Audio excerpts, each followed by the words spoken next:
Stress বা tension বা মানসিক অশান্তি আমাদের স্কিনের ওপরে অনেকটা প্রভাব ফেলে। দেখবেন যে সমস্ত বয়স্ক হোক বা মা কাকিমাদের দেখবেন যাদের প্রচণ্ড টেনশন থাকে, যারা নানা রকম অশান্তি করেন, তাদের বয়সের ছাপ কিন্তু খুব তাড়াতাড়ি পড়ে যায়। হ্যাঁ, এখন বলতে পারেন যে সব জায়গাতে অশান্তি থাকে, কিন্তু আমাদের চেষ্টা করতে হবে যাতে আমাদের শরীরে ডোপামিন হরমোন বেশি করে নিঃসরণ হয়। তার জন্য আমাদের যা করার সেটা করতে হবে।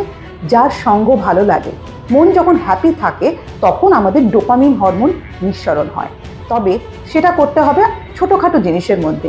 যখন ফুল ভালো লাগে ফুল নিলেন, যদি মনে হচ্ছে বাইরে ঘুরতে ভালো লাগছে ঘুরে আসবেন, কিছু খেতে ইচ্ছে করছে সেটা খাবেন, যদি মনে হচ্ছে মার্কেটিং করতে ইচ্ছে করছে তাহলে নিজের জন্য কিছু ভালো মন্দ জিনিস কিনবেন। যদি যার সঙ্গ আপনার ভালো লাগছে সেই সমস্ত মানুষজনের সাথে মিশবেন, তাহলে দেখবেন মন শান্তিতে থাকবে আর ডোপামিন হরমোন নিঃসরণ হবে। আর ডোপামিন হরমোন নিঃসরণ হলেই আমাদের স্কিন কিন্তু অনেক ইয়াং থাকবে।